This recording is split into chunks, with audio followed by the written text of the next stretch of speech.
বিশেষ করে একজন ব্যক্তির নাম না নিলে অনেক বড় কৃপণতা হয়ে যাবে। এদেশের তাফসীর মাহফিল অঙ্গনের নক্ষত্র, কিংবদন্তি, সুপারস্টার মরহুম মকবুর শহীদ আল্লামা দেলাওয়ার হোসেন সাঈদ রাহিমাহুল্লাহ। সম্মানিত ভাইয়েরা, আলেমদের অবদান কি শুনুন, একটু বলি। 2009 সালে আমার জীবনের প্রথম হজ ছিল। আমি 2009 সালে হজে যাই। সেই বছর ছিল আল্লামা সাঈদ রাহিমাহুল্লাহর জীবনের শেষ হজ। সেই হজ তার জীবনের শেষ হজ ছিল। রয়্যাল গেস্ট হয়ে তিনি গিয়েছিলেন হজে। মিনা, মুজদালিফা, আরাফা একই বছর হজে ছিলাম। হুজুরকে প্রশ্ন করা হলো, হুজুর দেশের অবস্থা খুবই খারাপ। টিপাই মুখে বাঁধের আন্দোলন তখন চলছিল সিলেটের দিকে। সেই সময় তাকে বলা হলো দেশে আন্দোলন চলছে, ওইদিকে মামলাও রেডি হয়ে গেছে, ট্রাইব্যুনাল গঠন হচ্ছে, আপনার মনে হয় এই দেশেই থেকে যাওয়া ভালো হবে, সৌদি গভর্নমেন্ট আপনাকে নাগরিকত্বও দিবে, আপনি দেশে থেকে যান। উনি মুস্কি হাসি মেরে বললেন, সাইদি পালায়া থাকে না। কি সাইদি পালায়া থাকে না? আমার দেশ, আমার সংগঠন, আমার কর্মী, আমার নেতা বিপদে থাকবে, সাইদি পালায়া থাকবে বাইরে। এই চরিত্র রাসূল আমাকে শিখান নাই। উনি বাইরে থাকেন নাই।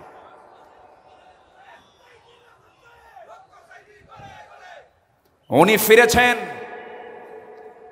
সাহসিকতা নিয়ে। ফিরেই তিনি 2010 সালের 30 জুন গ্রেফতার হয়েছেন। সেই 2010 সালের 30 জুন 2023 সালের 13 আগস্ট, এই 13 বছরের মতো এই দীর্ঘ সময় তিনি যে জেলখানায় ছিলেন, তার মুখে কি কখনো হতাশার কোনো ছাপ দেখতে পেয়েছেন আপনারা? শেষ বিদায়ের সময় তার মুখে কি কান্না ছিল না হাসি ছিল? তিনি হেসে বিদায় নিয়েছেন। গোটা জাতিকে তিনি কাঁদিয়ে রেখেছেন। সম্মানিত ভাইয়েরা, যার বক্তৃতা শুনে অসংখ্য পথহারা মানুষ পথের দিশা পেয়েছে, অবাধ্য সন্তান বাপমার সেবা করা শিখেছে তার বক্তৃতা শুনে। সেই দেশ গড়ার, সেই নাগরিক তৈরি করার মহান এই কারিগর আল্লামা সাঈদীকে 13 বছর শুধু জেল নয়, ছেলে রেখে, শুধু জেলখানায় নয়, হাজতে রেখে অবর্ণনীয় সীমাহীন অত্যাচার করা হয়েছে রিমান্ডে নিয়ে। চোখের পানিতে জায়নামাজ ভিজেছে, চোখের পানিতে জেলখানার বালিশ ভিজেছে। সম্মানিত ভাইয়েরা, সম্মানিত বন্ধুগণ, শেষমেশ এই পাশবিক শক্তি দিল্লির প্রেসক্রিপশনে চিকিৎসার নাম করে হসপিটালে নিয়ে ইমাম আবু হানিফার সেই একই পথ ধরে তাকে বিষ প্রয়োগ করে শহীদ করা হয়েছে। তাফসীর মাহফিলের এই প্ল্যাটফর্ম থেকে আমরা স্পষ্ট ভাষায় জানান দিতে চাই, অবিলম্বে আল্লামা সাঈদীর যারা খুনি, তাদের চূড়ান্ত শাস্তি নিশ্চিত করা হোক। রাজি আছেন কারা কারা? হাত উঁচু করে দেখান মুসলমান।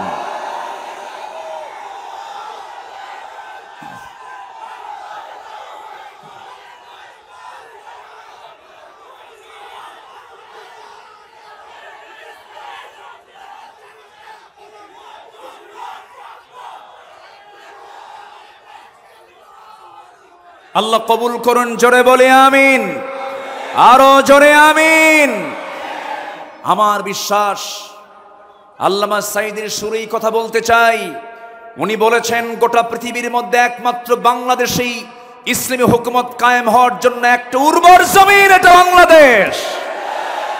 এই জমিন আল্লাহর দিন কায়েম হবে। জোরে বলি ইনশাআল্লাহ, আর জোরে বলি ইনশাআল্লাহ। আল্লাহ রাব্বুল আলামিন বলেন, وَلَقَدْ بَعَثْنَا فِي كُلِّ أُمَّةٍ رَسُولًا أَنِ اعْبُدُوا اللَّهَ وَاجْتَنِبُوا الطَّاغُوتَ। এই পৃথিবীতে যত পয়গম্বর আমি আল্লাহ পাঠিয়েছি, সবার দায়িত্ব একটাই ছিল। তারা কি করেছেন? তারা বলেছেন, তোমরা একমাত্র কেবলমাত্র শুধুমাত্র দাসত্ব করো কার? আর তাগুতকে পরিহার করে চলো। আমার নবী আল্লাহ রাব্বুল আলামিন সে একই দিন দিয়েছেন, একই দায়িত্ব দিয়েছেন। তার দায়িত্ব কি ছিল? সেই দায়িত্ব রাসূলকে বন্টন করেছেন। হুয়াল্লাযী আরসালা রাসূলাহু বিল হুদা ওয়া দীনিল হাক্কি লিইয়ুযহিরাহু আলাদ-দীনি কুল্লিহি ওয়া কাফা বিল্লাহি শাহীদা ওয়ালাউ কারিহাল মুশরিকুন। জোরে বলুন আল্লাহু আকবার। তিনি যেন কি করেন? পৃথিবীর সমস্ত তৈরি করা যত দিন আছে, এই পৃথিবীতে এখন প্রেজেন্ট ওয়ার্ল্ডের 70 থেকে 80টি হিউম্যান ল রয়েছে, মানব রচিত মতবাদগুলো রয়েছে। এই মানব রচিত মতবাদ নামক পচা বস্তাগুলো বহন করার মতো লোক আমার দেশেও কিছু পচা লোক আছে না নাই? আসতে বলবেন না, আছে না নাই? পৃথিবীর তৈরি করা যত হিউম্যান ল, এগুলো সব পচা বস্তা। এগুলো সব কি বস্তা? এই পচা বস্তা নিয়ে যারা চলে তারাও পচা। আমরা কোনো দিন মানি না, কার দিন ছাড়া? সেই দিনের নাম কি? ইন্নাদ দীনা ইনদাল্লাহিল ইসলাম। আমি যেখান থেকে তেলাওয়াত করেছি, তেলাওয়াতকৃত সূরাটি হলো সূরাতুশ শুরার 13 নম্বর আয়াত। আল্লাহ পাক এই সূরাটা শুরু করেছেন প্রথমে হুরুফে মুকাত্তাআত দুটো আয়াতে দিয়েছেন, 1 এবং 2 দুটাই হুরুফে মুকাত্তাআত। আল্লাহ রাব্বুল আলামিন বলেন হামিম আইন সিন কাফ কাযালিকা ইউহি ইলাইকা ওয়া ইলাল্লাযীনা মিন ক্বাবলিক আল্লাহুল আজিজুল হাকীম। জোরে বলুন আল্লাহু আকবার। হে রাসূল, আমি যেমন করে আমি আপনার প্রতি ওহী নাযিল করেছি, তেমন করে আপনার পূর্বের যারা এসেছেন তাদের কাছে ওহী নাযিল করেছি। অর্থাৎ এই কিতাবের পরিচয়টা আল্লাহ পাক আগে দিয়ে দিয়েছেন সূরার শুরুতে। অনেক সূরার শুরুতে আল্লাহ রাব্বুল আলামিন আগে এই কিতাবটা নিয়ে কথা বলেছেন। কোরআন যখন খুলবো আমরা, কোরআন খোলার সঙ্গে সঙ্গে ভূমিকা শেষ করে এই সূরা ফাতিহা হলো ভূমিকা, উম্মুল কিতাব, ফাতিহাতুল কিতাব। ভূমিকা শেষ করি আমরা যখন সূরাতে যখন চলে যাচ্ছি, আল্লাহ রাব্বুল আলামিন সেখানে হরফে মুকাত্তাআত প্রয়োগ করে বলছেন যালিকাল কিতাবু লা রাইবা ফীহি হুদাল লিল মুত্তাকিন।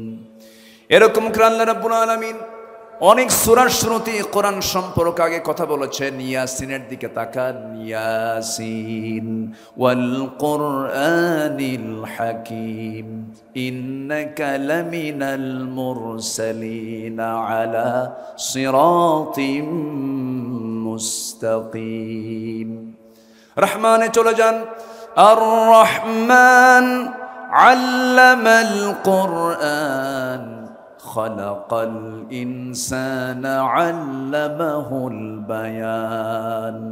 আরেক সূরার শুরুতে আল্লাহ রাব্বুল আলামিন বলছেন ইন্না আনজালনাহু কুরআনান আরাবিয়্যান লাআল্লাকুম তাআকিলুন। জোরে বলুন আল্লাহু আকবার।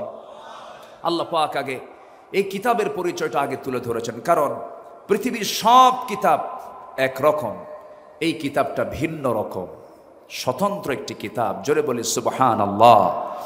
আপনি কোন দিক থেকে কিতাবকে নিতে চান? বিজ্ঞান থেকে দেখতে চান? এর মধ্যে বিজ্ঞান আছে। সাহিত্যিক সাহিত্য নেবে, সাহিত্য আছে। গবেষক গবেষণা নেবে, আছে। লেখক লেখা নেবে, তাও আছে। রাজনীতিবিদ রাজনীতি নেবে, তাও আছে। আইনজীবী আইন নেবে, আইনও আছে। বিচারপতি বিচার নেবে, বিচার আছে। শাসক শাসন নেবেন, আছে। এমন কোন সাইড নাই যা এর মধ্যে বাদ পড়েছে। জোরে বলি সুবহানাল্লাহ, জোরে বলি সুবহানাল্লাহ। এটি এমন কিছু কিছু তথ্য দেয় যা বিজ্ঞান হালে এসে এরা প্রমাণ করেছে, আবিষ্কার করেছে। যেরকম আল্লাহ রাব্বুল আলামিন তার কিতাবের যে প্রথম ওহীটা দিয়েছেন রাসূলকে, যেটা জাবালে নূর আল্লাহ পাক রাসূলকে উপহার দিয়েছেন। জাবালে নূর সেই গার হেরার ভিতরে রাসূল 5 বছর ধ্যানমগ্ন ছিলেন। নবীর কাছে সেই ফেরেশতা আসলেন যে ফেরেশতা আগের সব নবীদের কাছে আল্লাহ পাক পাঠিয়েছিলেন। নবীর কাছে যে প্রথম ওহীটা নাযিল হলো, সেই 5টি আয়াতের ভিতরে আল্লাহ রাব্বুল আলামিন সায়েন্স নিয়ে কথা বলেছেন। আল্লাহ রাব্বুল আলামিন বলেন, যারা পারেন ঠোঁট মিলিয়ে বলুন, ইকরা বিসমি রাব্বিকাল্লাযী খালাক খালাকাল ইনসানা মিন আলাক ইকরা ওয়া রাব্বুকাল আকরামুল্লাযী আল্লামা বিল কলম আল্লামাল ইনসানা মা লাম ইয়ালাম। জোরে বলুন আল্লাহু আকবার। নবী হে আপনি পড়ুন কার নামে? আসতে বলবেন না, কার নামে?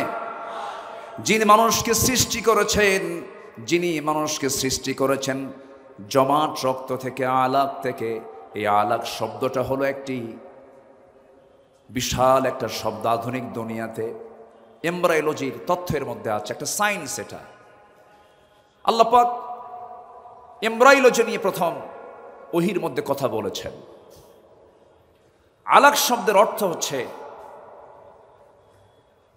ঝুলন্ত, যোগ সদৃশ কোনো বস্তুকে বোঝায়।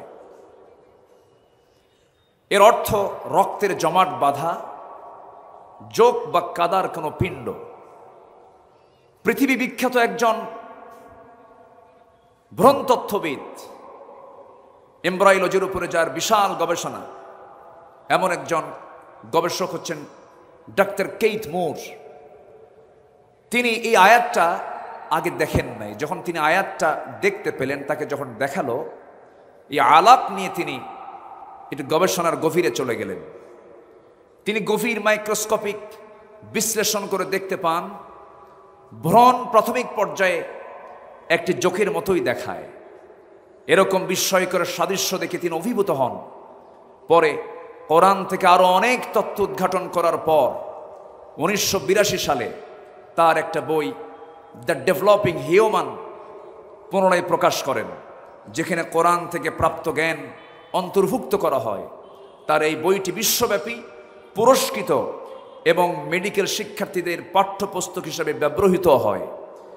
অবশেষে তিনি বলতে বাধ্য হয়েছেন, It has been a great pleasure for me to help clarify statements in the Quran about human development. Subhanallah. এবং তিনি বলেছেন, It is clear to me that these statements must have come to Muhammad from Allah. Allahu Akbar. Because almost all of this knowledge was not discovered until many centuries later. This proves to me that Muhammad sallallahu alaihi wasallam is a messenger of Allah. Allahu Akbar.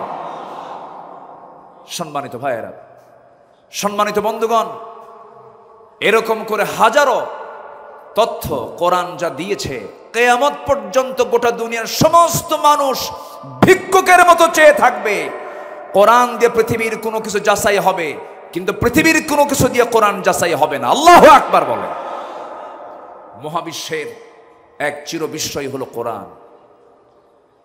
আজকে সিলেটের আকাশে কি সূর্য উঠেছিল? সূর্য ছিল কি?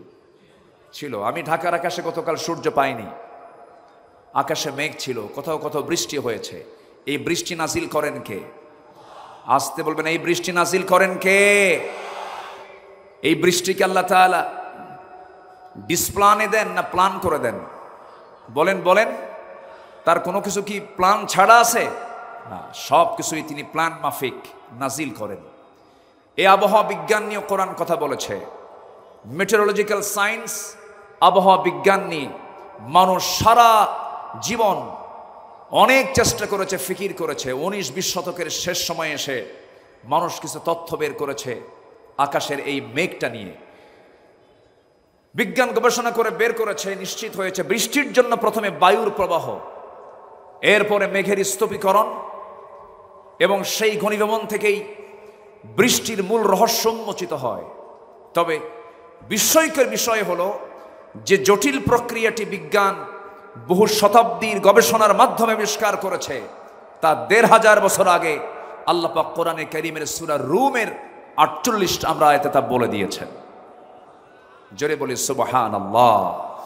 আল্লাহ রাব্বুল আলামিন বলেন, আল্লাহুল্লাযী ইউরসিলুর রিয়াহা ফাতুসীরু সাহাবান ফায়াবসুতুহু ফিস সামাই কাইফা ইয়াশা ওয়ায়াজআলুহু কিসাফান ফাতারাল ওয়াদাকা ইয়াখরুজু মিন খিলালিহি فإذا أصاب به من يشاء من عباده إذا هم يستبشرون জোরে বলুন আল্লাহু আকবার।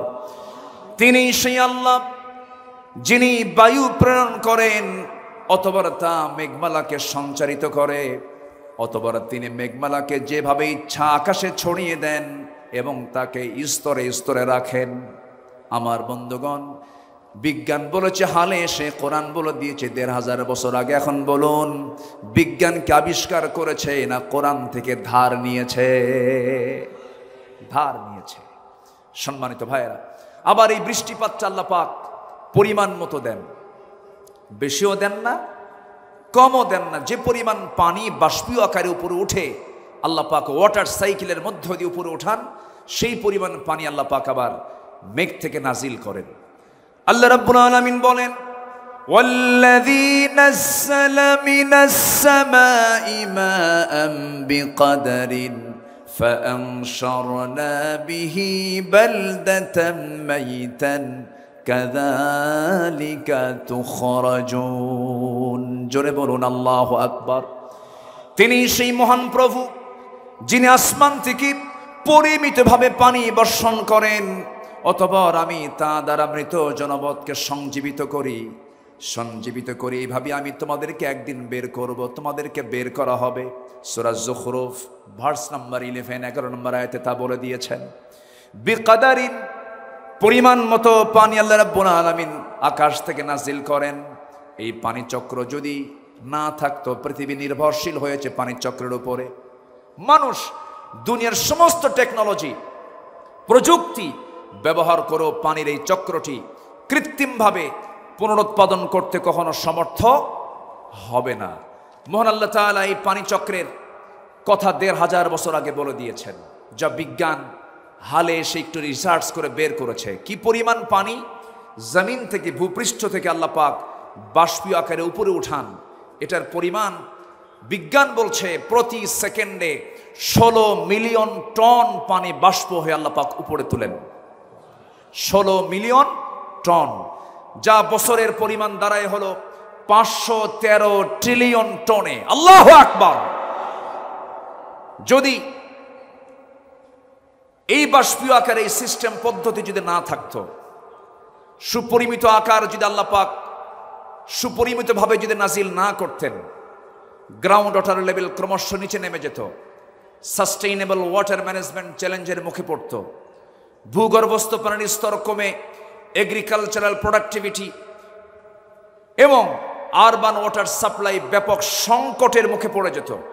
একসময় গ্রাউন্ড ওয়াটার রিজার্ভস কমে যেত, ফলে পুরো ইকোলজিক্যাল সিস্টেমের ভারসাম্য নষ্ট হয়ে প্রাণীর অস্তিত্ব ধ্বংসের মুখে পড়ে যেত।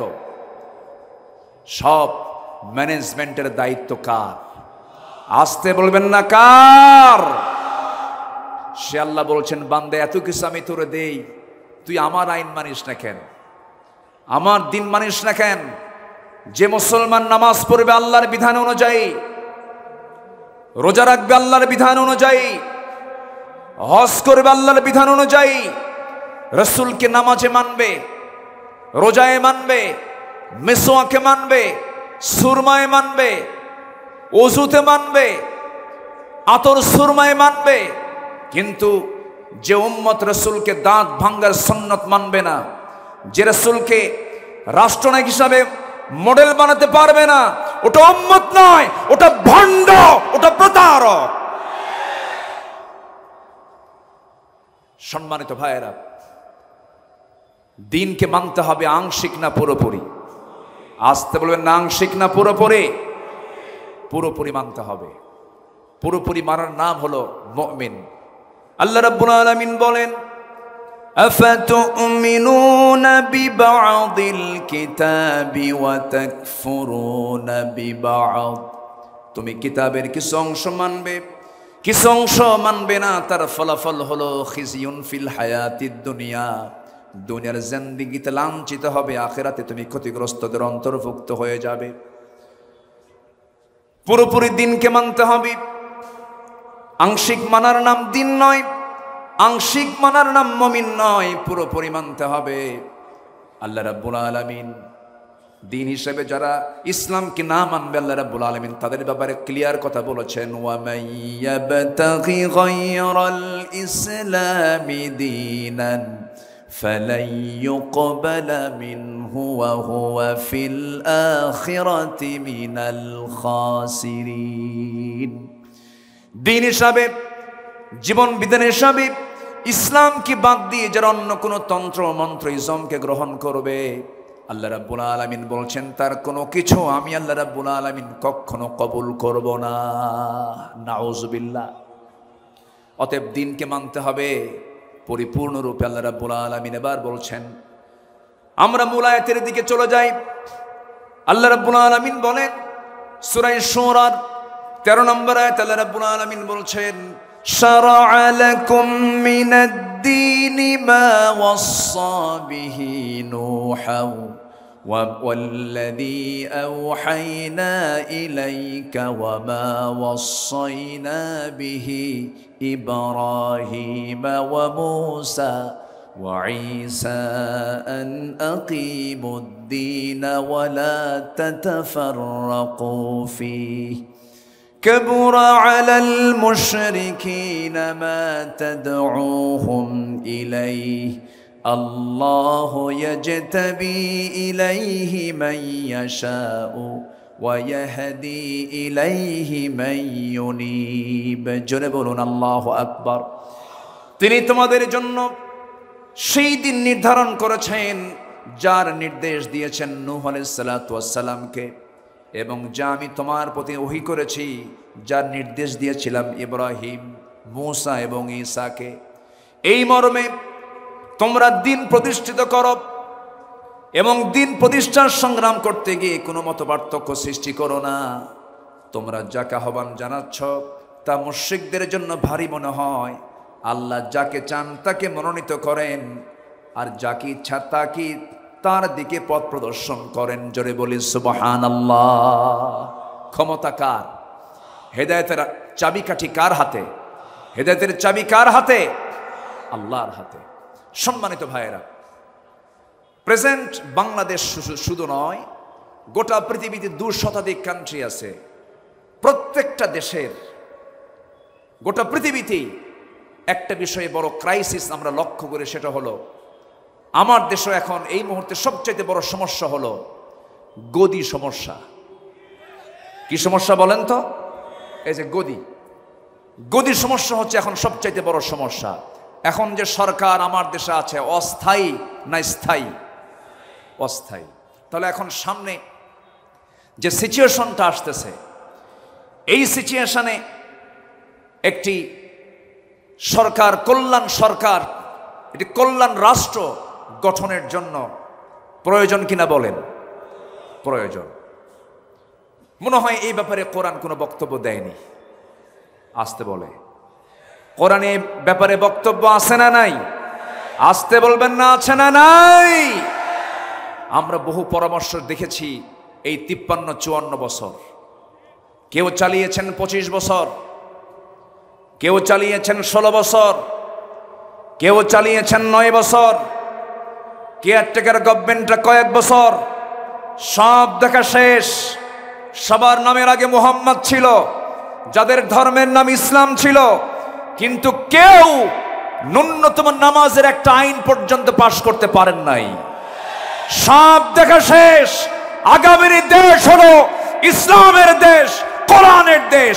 রাজি আছেন কারা কারা? হাত উঁচু করে দেখান মুসলমান।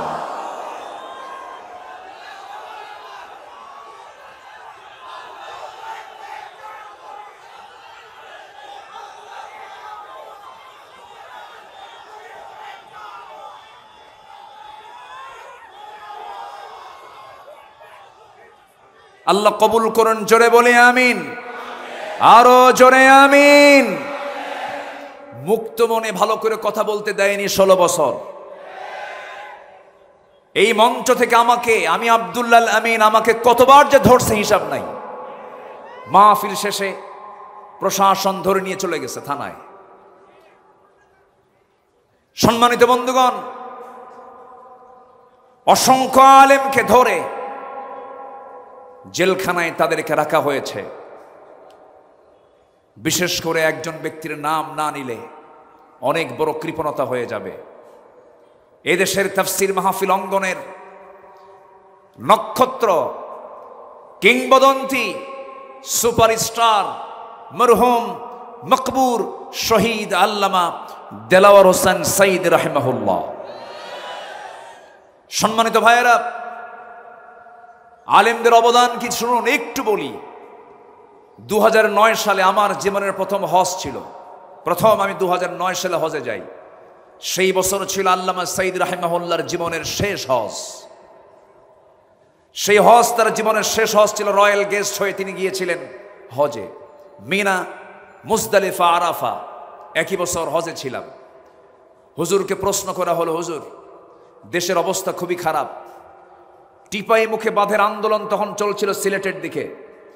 সেই সময় তাকে বলা হলো দেশে আন্দোলন চলছে, ওইদিকে মামলাও রেডি হয়ে গেছে, ট্রাইব্যুনাল গঠন হচ্ছে, আপনার মনে হয় এই দেশেই থেকে যাওয়া ভালো হবে। সৌদি গভর্নমেন্ট আপনাকে নাগরিকত্বও দিবে, আপনি দেশে থেকে যান। উনি মুস্কি হাসি মেরে বললেন, সাইদি পালায়া থাকে না। কি সাইদি পালায়া থাকে না? আমার দেশ, আমার সংগঠন, আমার কর্মী, আমার নেতা বিপদে থাকবে, সাইদি পালায়া থাকবে বাইরে। এই চরিত্র রাসূল আমাকে শিখান নাই। উনি বাইরে থাকেন নাই।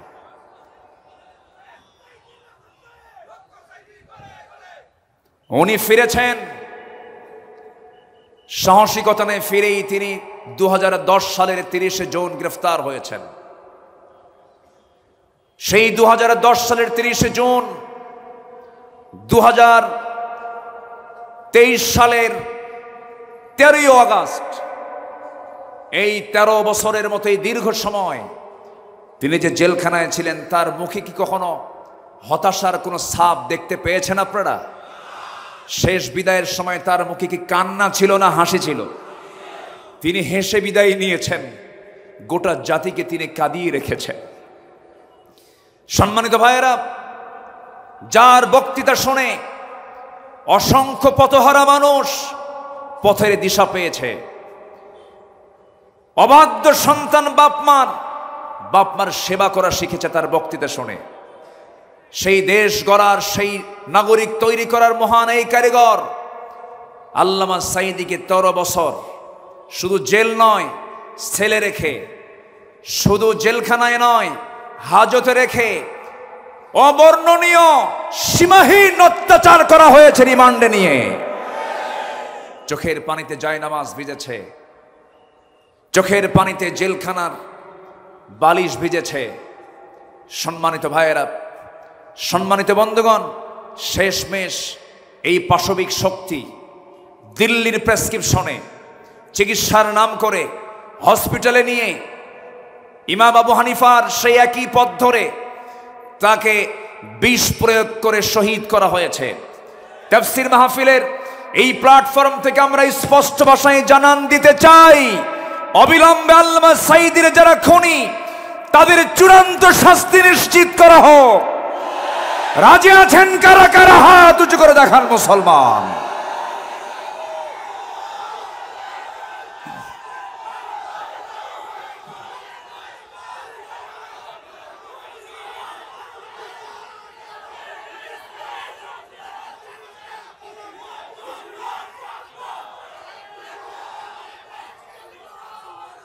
আল্লাহ কবুল করুন, জোরে বলে আমিন, আরো জোরে আমিন। আমার বিশ্বাস আল্লামা সাইদির সুরেই কথা বলতে চাই। উনি বলেছেন, গোটা পৃথিবীর মধ্যে একমাত্র বাংলাদেশেই ইসলামী হুকুমত কায়েম হওয়ার জন্য একটা উর্বর জমিন, এটা বাংলাদেশ। এই জমিন আল্লাহর দিন কায়েম হবে, জোরে বলি ইনশাআল্লাহ। আর জোরে বলি ইনশাআল্লাহ। আসুন আমরা বর্তমান দেশের যে সংকট, একটি কল্যাণ রাষ্ট্র, ইসলামী রাষ্ট্র গঠনে রাসূলুল্লাহর আদর্শ কি ছিল এবং আমাদের করণীয় কি, এই বিষয়ে কিছু কথা বলতে চাচ্ছি। শুনবেন? রাজি আছেন তো? কিন্তু সময় তো কম, আমাকে শেষের দিকে যেতে হচ্ছে আস্তে আস্তে। আমি খুব বেশি সময় আর পাবো না, আমি খুব দ্রুত শেষ করে দেব। মাহফিল কমিটিকে ধন্যবাদ। এক যুগেরও বেশি সময় ধরে আঞ্জুমানে খেদমতে কোরআনের এই মাহফিল হতে দেয়নি ফেরেশতারা। ফেরেশতারা বলবো না, ফেরেশতাই তো বলবো। ফেরেশতা দেখা যায় না, ওদেরও তো এখন দেখা যায় না, ওরা তো নাই। অযোগ্য, ব্যক্তিত্বহীন নেতৃত্ব ছিল বিগত সময়ে, যাদের মুখের ভাষা ছিল হলো মূর্খদের মতো, ব্যক্তিত্বহীনদের মতো। প্রায় প্রায় বলতো খেলা হবে, বলতো না? এই জাতীয় বক্তব্য কি একজন সচেতন ব্যক্তির মুখ থেকে বের হতে পারে? মান কানা ইউমিনু বিল্লাহ ওয়াল ইয়াউমিল আখির ফালইয়াকুল খায়রান আও ইয়াসমুত। যে ব্যক্তি আল্লাহর প্রতি বিশ্বাস করবে, পরকালকে বিশ্বাস করবে, সে যদি কোনো কথা পায় ভালো কথা বলবে, যদি কথা না পায় চুপ থাকবে। চুপ থাকাটাও নাজাত। বহু লম্বা সময় আমার নবী মাঝে মাঝে চুপ থাকতেন, কোনো কথাই বলতেন না। যত কথা কম যার জীবনে, গুনাহও তার জীবনের সবচাইতে কম। ইসলামী রাষ্ট্র গঠনের রাসূলের আদর্শ কি ছিল? নাম্বার 1, আমার নবীজির ইসলামী রাষ্ট্রের 1 নম্বর দিক ছিল হলো, তিনি যা প্রতিষ্ঠা করেছেন এর মধ্যে 1 নম্বর হলো তাওহীদকে তিনি প্রতিষ্ঠা করেছেন। জোরে বলে সুবহানাল্লাহ। কি প্রতিষ্ঠা করেছেন? তাওহীদ। আল্লাহ রাব্বুল আলামিন বলেন, কুল ইন্নামা ইউহি ইলাইয়া আন্নামা ইলাহুকুম ইলাহুন ওয়াহিদ ফাহাল আনতুম মুসলিমুন। সূরাতুল আম্বিয়া 108 নম্বর আয়াত। হে রাসূল, আপনি বলে দেন আমার প্রতি ওহী প্রেরণ করা হয়, তোমাদের ইলাহ একক আল্লাহ, সুতরাং তোমরা কি আত্মসমর্পণকারী হবে না? প্রশ্ন করা হচ্ছে, রাসূলকে এই কথা বলে দেওয়া হলো। নবীজি মক্কার মাটিতে মার খেয়েছেন না মার দিয়েছেন? বলেন বলেন বলেন। মার খেয়েছেন না মার দিয়েছেন? আর মদিনার মাটিতে সে মার খেয়েছেন না মার দিয়েছেন? তাহলে দিনের জন্য মায়ের খাওয়াও সুন্নাত। মায়ের জোরে মায়ের মায়ের দেওয়াও সুন্নাত। রাসূল কি হাতে অস্ত্র নেননি? হাতে অস্ত্র নেননি? ঘোড়ায় চড়েন নাই? লৌহ বর্ম পরিধান করেন নাই? বর্ষা হাতে নেন নাই? আমার নবীর ঘরের ফার্নিচার ছিল হলো বর্ষা, তরবারি। আমার নবীর ঘরের ফার্নিচার ছিল এগুলো। সম্মানিত ভাইয়েরা, আমার নবীজি শিরককে মূলোৎপাটন করেছেন এবং তিনি বলেছেন, বয়স্তু কাসরাতিল আসনাম, মূর্তিকে চুরমার করে দেওয়ার জন্য আল্লাহ তাআলা আমাকে দুনিয়াতে পাঠিয়েছেন। আল্লাহু আকবার বলেন। আবার ভুল বুঝবেন না, আব্দুল আল আমিন আজকে বলে গেছে মূর্তি যা আছে সব ভেঙে ফেলো, এটা আবার উল্টা বুঝবেন না। এখানে আমার নবীজি যখন মক্কার বাসিন্দা ছিলেন 13 বছর, ওই 13 বছর আমার নবীজি মক্কার ভিতরে ওই কুরাইশদের সাজানো 360টা মূর্তি তারা কাবার ভিতরে পর্যন্ত রেখেছিল। রাসূল সরাতে পারেন নাই, কারণ সেই সময় তার হাতে কোনো ক্ষমতা ছিল না। তখন মক্কার সিটি মেয়রও ছিল Abu Jahl. City mayor K ছিল? আবু জেহেল। রাসূল পারেন নাই। আমার নবীজি ডোর টু ডোর কালিমার দাওয়াত দিতে লাগলেন। একদিন কাবা শরীফ আমার রাসূল নামাজ আদায় করছিলেন। আবু জেহেল এবং কুরাইশদের কিছু নেতারা সব এই দাওয়াতকে উপহাস করলো, ঠাট্টা করলো। এক পর্যায়ে আবু জেহেল অন্যদেরকে বলল, কে আছো? উটের জবাই করা তাজা ভুঁড়ি মুহাম্মাদের পিঠে নিক্ষেপ করবে যখন সে সেজদায় যাবে। আমার নবীজি সেজদায় গেলেন। পাপিষ্ঠ এই নরাধমগুলো একটু মায়াও করলেন। রাসূল যখন রুকুতে গেছেন, সেই সময় নবীর পিঠে উটের পচা একটা নারী ভুঁড়ি রাসূলের পিঠে চাপায়া দিয়েছে। আমার নবীজি ওজন সহ্য করতে না পেরে মুখ থুবড়ে জমিনে পড়ে গেলেন। সিরাত ইবনে হিশাম গ্রন্থে এসেছে, ফাতিমা রাদিয়াল্লাহু তাআলা আনহা দৌড় মেরে এসে নবীকে সেই জায়গা থেকে উঠে পচা নারী ভুঁড়িগুলো সরায় দিয়ে তাকে সেখান থেকে সেখান থেকে তুললেন। আমার নবীজি সেই দিন কাদা কাদা কণ্ঠে দুহাত উঁচু করে একটা দোয়া করেছিলেন। সেই দোয়াটা হলো, সেই দোয়ার মধ্যে বদদোয়া ছিল, নাম ধরে ধরে দোয়া করেছেন। তিনি বলেছেন, আল্লাহ আমর ইবনু হিশাম ওরফে আবু জাহেল, উতবা ইবনু রবিআ, শাইবা ইবনু রবিআ, ওলীদ ইবনু উতবা, উমাইয়া ইবনু খালফ, উকবা ইবনু আবু মুআদ, উমরা ইবনু ওয়ালিদ, এদেরকে পাকড়াও করো, এদেরকে তুমি আল্লাহ ধ্বংস করো। নবীর যেই সেই বদদোয়া কবুল হতে বেশি সময় লাগে নাই, সবগুলো তার কিছুদিনের ব্যবধানে বদরের প্রান্তরে, বদর কূপের মধ্যে সবগুলো জাহান্নামে চলে গেছে। সেই নবীজি মক্কা বিজয়ের পর কাবা ঘরে ঢুকে সমস্ত মূর্তিকে ভেঙ্গে ফেলে সেই রাষ্ট্রে তিনি তাওহীদ প্রতিষ্ঠা করে সফল হয়েছেন। আল্লাহু আকবার বলেন। তিনি কখনো শিরককে প্রশ্রয় দেননি। আমাদের করণীয় কি? এই প্রেক্ষাপটে সমাজ এবং রাষ্ট্রে প্রচলিত শিরক, ইসলাম বিরোধী পদক্ষেপের বিরুদ্ধে সকল মুসলিম এক হয়ে সোচ্চার হতে হবে। তাওহীদের শিক্ষা ও বার্তা আমাদের পরিবার, সমাজ, রাষ্ট্র সব জায়গায় ছড়িয়ে দিতে হবে। আন্তর্জাতিক পর্যায়ে ইসলামিক মিডিয়া, শক্তিশালী লেখনী, অনলাইন প্ল্যাটফর্মের মাধ্যমে বিশ্বব্যাপী তাওহীদ প্রতিষ্ঠায় একটি শক্তিশালী প্রেক্ষাপট তৈরি করতে হবে। নাম্বার 2, একটি ইসলামী রাষ্ট্র গঠনের রাসূলের আদর্শ কি ছিল? আমার রাসূল যে রাষ্ট্র গঠন করেছেন তার 2 নম্বর দিক ছিল হলো সকল হিংসা দূর করে সেখানে তিনি ভ্রাতৃত্ব প্রতিষ্ঠা করেছিলেন। জোরে বলি সুবহানাল্লাহ। আল্লাহ রাব্বুল আলামিন বলেন, ইন্নামাল মুমিনুনা ইখওয়াতুন ফাআসলিহু বাইনা আখাওয়াইকুম ওয়াত্তাকুল্লাহ। সূরাতুল হুজুরাত আয়াত নাম্বার 10। আল্লাহ পাক বলছেন, নিঃসন্দেহে মুমিনরা হলো পরস্পরের ভাই ভাই। কোনো কিছু যদি সমস্যা হয়ে যায় তোমরা ইসলাহ করে নেবে, পরস্পরে তোমরা ঠিকঠাক করে নেবে। সাবধান, ওয়াত্তাকুল্লাহ, আল্লাহকে ভয় করো, ভ্রাতৃত্বের বন্ধন যেন কখনো নষ্ট না হয়। জোরে বলি সুবহানাল্লাহ।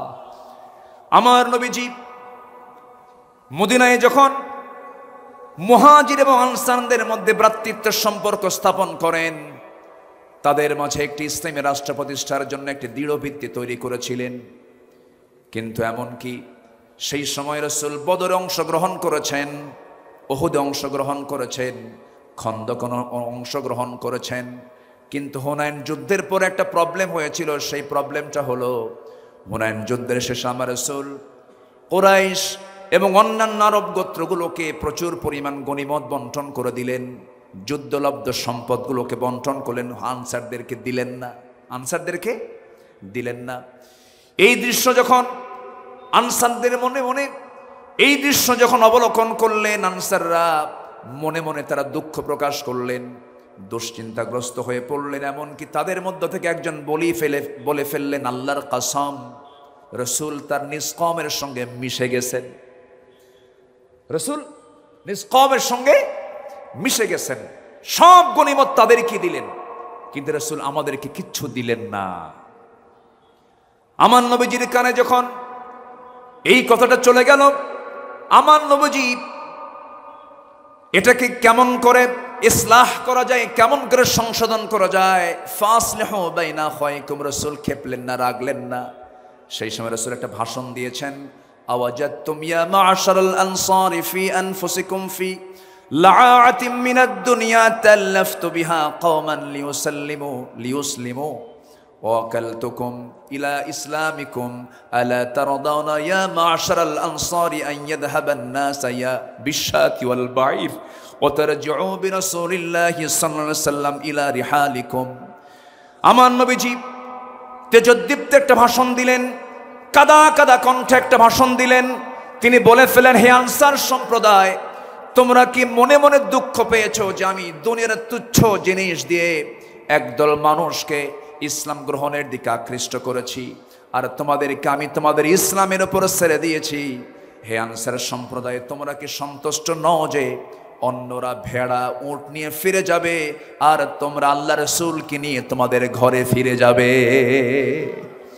সব চলে গেছে উট ভেড়া নিয়ে, আর তোমরা আনসার, আমি রাসূল, আমাকে নিয়ে তোমরা ঘরে চলে গেছো।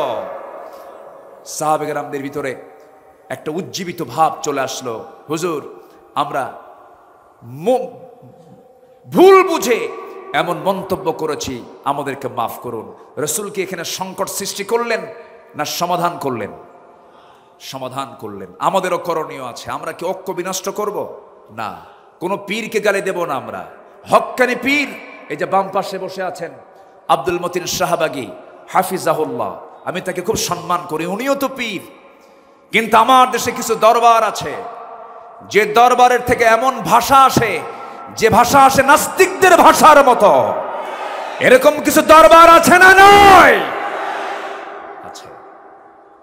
ওগুলো পীরের দরবার না, ওগুলো ভণ্ডের দরবার। আমি পীরকে কোনোদিন আমার জীবনে 26 বছরের মাহফিলের ইতিহাসে আমি কোনোদিন কোন পীর কিনে বাজে কথা বলেছি এমন কোন রেকর্ড আমার নাই। হক্কানি পীর অবশ্যই সম্মান করব না কেন, কিন্তু যে পীরের মুখ থেকে বাজে কথা বের হবে, পানির তলে মোমবাতি বাবা বাতাসে নেবে না, বাবার নামে হালকা দিলে উজু গোসল লাগে না, এই সমস্ত ভণ্ডামিগুলো যে সমস্ত দরবার থেকে বের হয়, যে সমস্ত দরবারে কবরে মাজারে সেজদা হয়, ওই সমস্ত দরবারের ভণ্ডদের হাত পা ভেঙ্গে গুঁড়ো করে দেওয়া দরকার। ওগুলো সব শিরকের আকড়া, ইবলিসের পাঠশালা। আল্লাহ পাক ওগুলো থেকে বাঁচান। জোরে বলি আমিন, আরো জোরে আমিন। নাম্বার 3, আমার রাসূলের ইসলামী রাষ্ট্রের কতগুলো যে গুণগত দিক ছিল, তার মধ্যে 3 নম্বর হলো তিনি ন্যায় বিচার প্রতিষ্ঠা করেছিলেন। কি বিচার প্রতিষ্ঠা করেছেন? ন্যায় বিচার। কারণ আল্লাহ পাক সূরা নাহলের 90 নম্বর আয়াতে বলেছেন, ইন্নাল্লাহা ইয়া'মুরুকুম বিল আদলি ওয়াল ইহসানি ওয়া ইতাই যিল কুরবা ওয়া ইয়ানহা আনিল ফাহশাই ওয়াল মুনকারি ওয়াল বাগি ইয়া'iদুকুম লা'আল্লাকুম তাযাক্কারুন। আল্লাহ পাক ন্যায় বিচার প্রতিষ্ঠার কথা বলেছেন। আমার নবীজি কোন জাতি বর্ণ সম্প্রদায়ের প্রতি পক্ষপাত দেখাতেন না। এমনকি একটা ঘটনা সবার জানা আছে, ফাতিমা নামে একজন সম্ভ্রান্ত পরিবারের মহিলা চুরি করে ধরা পড়ে। আস-সারিকু ওয়াস-সারিকাতু ফাকতাউ আইদিয়াহুমা। চুরি করে যখন একজন মহিলা চোর যখন ধরা পড়ে গেল, রাসূল বললেন কোনো কথা নাই, হাত কেটে ফেলো। বিচারক মুহাম্মদ সাল্লাল্লাহু আলাইহি ওয়াসাল্লাম বললেন হাত কেটে ফেলো। ওই সম্ভ্রান্ত পরিবারের মহিলাটার নাম ছিল ফাতিমা। তার বংশের লোকজন সব সাইয়েদনা ওমর ফারুকের কাছে এসে বলছে, ওমর ফারুক রাদিয়াল্লাহু তাআলা আনহু, তোমার কথা আমাদের রাসূল শুনবেন, একটু আমাদের জন্য সুপারিশ করা যায় কিনা? তিনি বললেন ঠিক আছে, আমি যাব। নবীর সামনে গিয়ে দাঁড়ালেন, রাসূলকে লক্ষ্য করে বলছেন, ইয়া রাসূলুল্লাহি, দেখুন তো সম্ভ্রান্ত পরিবারের যেহেতু একজন মহিলা হাত কাটলে কেমন হয়, মান সম্মানটা নষ্ট হয়ে যায়। আমার নবীজি সেই সময় রক্তিম আকারের চেহারা ধারণ হলো, রাসূলের চেহারা লাল হয়ে গেল এবং তিনি বলে ফেললেন, আল্লাহি লাউ আন্না ফাতিমাতা বিনতে মুহাম্মাদিন সারাকাত লাকাতাতু ইয়াদাহা। আল্লাহর কসম করে বলি, যদি এই মুহূর্তে ওই ফাতিমা না হয়ে যদি বিশ্বনবী মুহাম্মদ বিন আব্দুল্লাহর যদি কলিজার টুকরা মেয়ে ফাতিমা যদি চুরি করে ধরা পড়তো, আমি রাসূল সবার চোখের সামনে এনে আমি রাসূল নিজে আমি আমার মেয়ের হাত কেটে দিতাম। জোরে বলি আল্লাহু আকবার। আইন সবার জন্য কি? আইন সবার জন্য কি? সমান। নাম্বার 4 হলো সামাজিক দায়িত্ব এবং দরিদ্রদের সহযোগিতা ছিল আমার রাসূলের, মানে একটি রাষ্ট্রের অন্যতম একটা বৈশিষ্ট্য ছিল।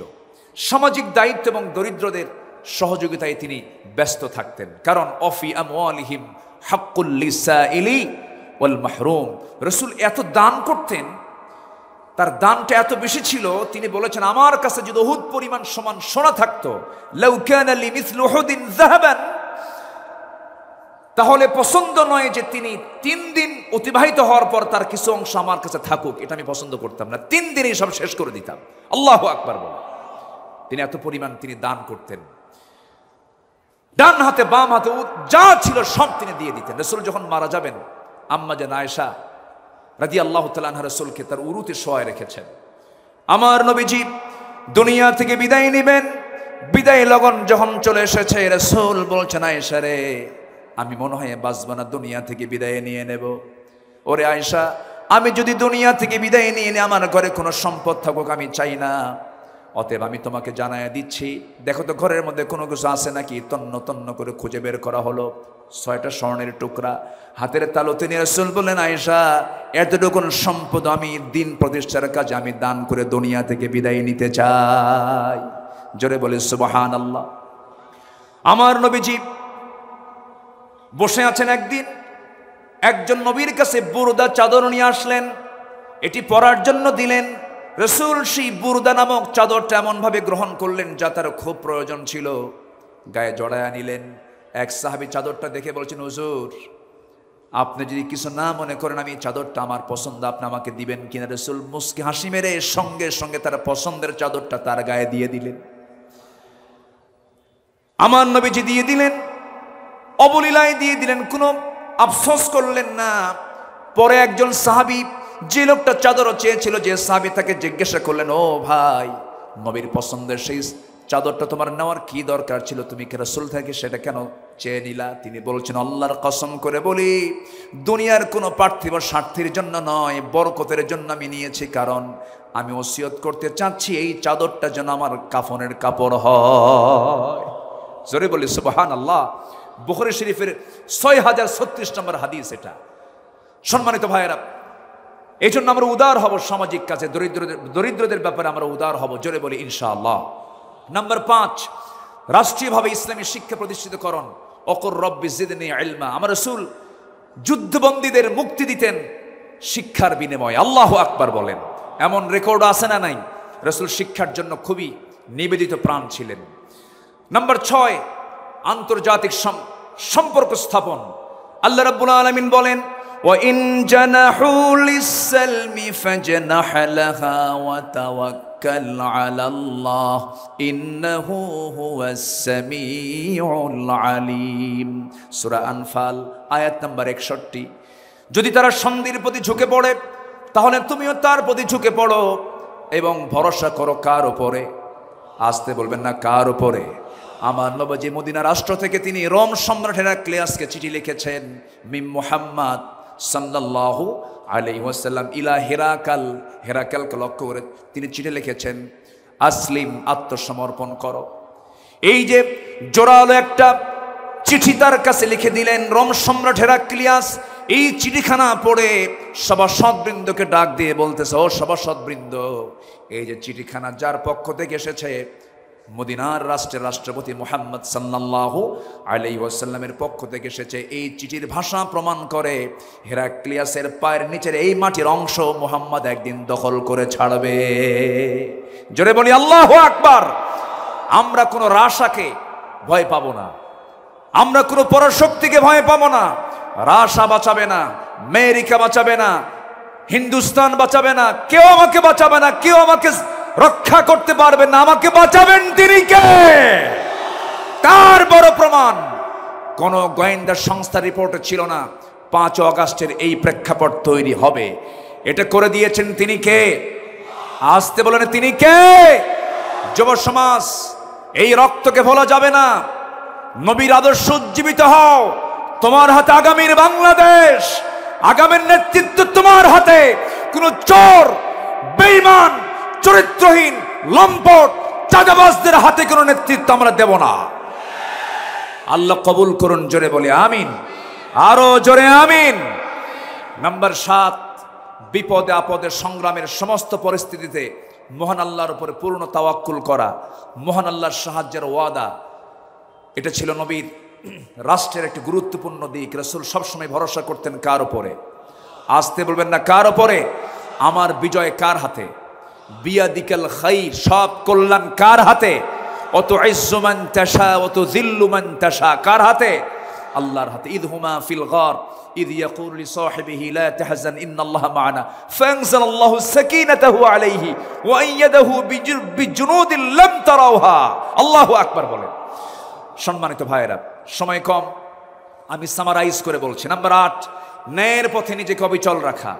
পরিবার ও সমাজের ন্যায় শৃঙ্খলা প্রতিষ্ঠা করা ছিল রাসূলের রাষ্ট্রের একটি গুরুত্বপূর্ণ নীতি, একটি মূল নীতির একটা অংশ ছিল। আমরাও এদিকে খেয়াল করব, জোরে বলি ইনশাআল্লাহ। নাম্বার 9 হচ্ছে পরামর্শ ভিত্তিক নেতৃত্ব। নেতৃত্ব হবে একক না পরামর্শের ভিত্তিতে? বলেন, আমার রাসূলের রাষ্ট্রের একটি গুরুত্বপূর্ণ অংশ ছিল রাসূল এমনকি স্ত্রীর কাছ থেকেও পরামর্শ নিয়েছেন। আল্লাহু আকবার বলেন। সম্মানিত ভাইয়েরা, সম্মানিত দ্বীনি বন্ধুগণ, আর দুটো পয়েন্ট আমি বলতে চাচ্ছি। নাম্বার 10 হচ্ছে রাসূল সাল্লাল্লাহু আলাইহি সাল্লাম রাষ্ট্র গঠনে ছোট থেকে বড় সকলের উপরে জুলুমকে হারাম করেছিলেন। এমনকি একটা প্রাণীকেও তিনি জুলুমের শিকার হতে দেননি। জোরে বলি আল্লাহু আকবার, জোরে বলি আল্লাহু আকবার। আমার নবীজি একদিন এক আনসারীর খেজুর বাগানে প্রবেশ করলেন। হঠাৎ করে একটা উট তার দৃষ্টিগোচর হয়। উটটি নবী করিম সাল্লাল্লাহু আলাইহি সাল্লামকে দেখে কাঁদতে লাগলো এবং তার চোখ দিয়ে অশ্রু গড়িয়ে পড়ল। রাসূল উটটির কাছে গিয়ে তার মাথায় হাত বুলিয়ে আদর করলেন এবং উটটি কান্না থামালো। তিনি জিজ্ঞেস করলেন, এই উটের মালিক কে? আমার নবীজি উটটির মাথায় হাত রাখলেন, কান্না থেমে গেল। রাসূল প্রশ্ন করলেন, মার রাব্বু হাদাল জামাল লিমান হাদাল জামাল? ফাজা ফাতা মিনাল আনসারি ফাকালা লি ইয়া রাসূলাল্লাহ ফাকালা আফালা তাত্তাকিল্লাহ ফি হাযিহিল বাহিমাতি আল্লাতী মাল্লাকাক আল্লাহু ইয়াহা ফাইন্নাহু শাকা ইলাইয়া আন্নাকা তুজিউহু ওয়া তুযইবুহু। রাসূল বললেন, শোনো, তুমি যে এই উটটাকে না খেয়ে রেখেছ, উট আমার কাছে এসে নালিশ দিল, তুমি নাকি তাকে খেতে দাও নাই, তাকে ক্ষুধার্ত রেখেছ। রাসূল এমন রাসূল ছিলেন যার রাষ্ট্রে একটা উটের খবরও আমার রাসূল রেখেছেন। জোরে বলি সুবহানাল্লাহ, জোরে বলি আল্লাহু আকবার। আমরা এমন রাষ্ট্রকে আমরা আমাদের দেশে দেখতে চাই। আল্লাহ কবুল করুন, জোরে বলি আমিন। নাম্বার 11 হলো জাতীয় এবং আন্তর্জাতিক পর্যায় থেকে আসা সকল হুমকি ভয়ভীতিকে তোয়াক্কা না করে দিন প্রতিষ্ঠার সংগ্রামে আল্লাহর উপরে পূর্ণ আস্থা এবং দৃঢ়তা নিয়ে চলা। সকল আস্থার জায়গা আমাদের একটাই, সেটা হচ্ছে তিনি কে? আসতে বলবেন না, তিনি কে? নাম্বার 12 হলো ছোট পরিসর থেকে বড় পরিসর প্রতিটি স্থানে তাকওয়া ভিত্তিক নেতৃত্ব গড়ে তোলা। কি ভিত্তিক? বলেন, কি ভিত্তিক? তাকওয়া ভিত্তিক নেতৃত্ব গড়ে তোলা। যেই নেতৃত্বে তাকওয়া থাকবে। সাইয়েদনা ওমর ফারুক অসুস্থ হয়ে পড়লেন। অসুস্থ হয়ে তার মধুর প্রয়োজনের জন্য তিনি বললেন, না, আমি মধু দিয়ে সুস্থ হতে চাই না, মধুর প্রয়োজন, কিন্তু আমার জনগণ সবাই তো মধু খেতে পারে না, আমাকে যদি অনুমতি দেওয়া হয় মধু পান করব। চিন্তা করে দেখুন কি পরিমাণ তাদের মধ্যে জনগণের জবাবদিহিতার চিন্তা মাথায় ছিল। আমার বন্ধুগণ, ওমরে ফারুকের কথা যদি শুরু হয়ে যায় সহজে তো শেষ হওয়ার কথা নয়, বহু আলোচনা ছিল। সাইয়েদনা ওমরের মতো একটা শাসক আল্লাহ পাক আমার দেশে আল্লাহ পাক দিয়ে দেন। জোরে বলি আল্লাহুম্মা আমিন, আরো জোরে আল্লাহুম্মা আমিন। আমি কথা আর সামনের দিকে বাড়াতে পারছি না। আমার পরবর্তী মেহমান আমার অত্যন্ত কাছের, আমার হৃদয়ের, আমার অগ্রজ, দেশ বরেণ্য আলেমে দ্বীন, টেকেরহাটের সম্মানিত পীর সাহেব, মুজাহিদ, মুহতারাম মাওলানা কামরুল ইসলাম সাইদ আনসারী হাফিজাহুল্লাহ, তিনি এসেছেন, আমার ডান পাশে বসেছেন। আমি আর 1 সেকেন্ডও বাড়াবো না, যতটুকু হয়েছে আমরা বলে ফেলি আলহামদুলিল্লাহ। জোরে বলি আলহামদুলিল্লাহ। সম্মানিত উপস্থিতি, আমি সবার কাছে দোয়া চাই, সবাইকে আমার জন্য দোয়া করবেন। আমি আপনার জন্য দোয়া করি আল্লাহ পাক আমাদের সম্পর্ক হাসর পর্যন্ত গড়ায় দেন এবং আজকের মাহফিলকে সফল করার জন্য সবাই আমরা শেষ অবধি, শেষ মোনাজাত পর্যন্ত থাকব। জোরে বলি ইনশাআল্লাহ। এই আশাবাদ কামনা করে আমি আমার ভাঙ্গাচোরা কথা এখানেই শেষ করছি। সুবহানাকাল্লাহুম্মা ওয়া বিহামদিকা আশহাদু আল্লা ইলাহা ইল্লা আনতা আস্তাগফিরুকা ওয়া আতুবু ইলাইক। আসসালামু আলাইকুম ওয়া রাহমাতুল্লাহি ওয়া বারাকাতুহু।